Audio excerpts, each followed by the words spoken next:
Ganda ng aming samahan at walang nanlalamig. Mas basa mag-asawa ang aming dinadaig.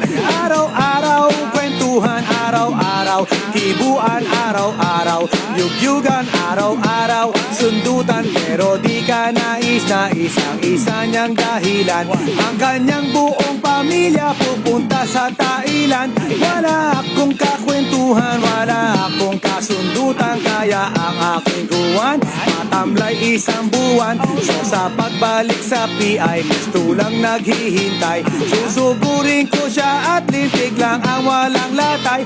Para akong ipo-ipo kahit di siya bagong ligo. Uupusin, tatapusin at wala nang hipo-hipo. Di ko siya titigilan when she comes.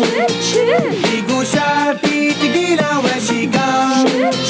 Di ko siya titigilan, di ko siya titigilan, di ko siya titigilan when she comes. Di ko siya titigilan.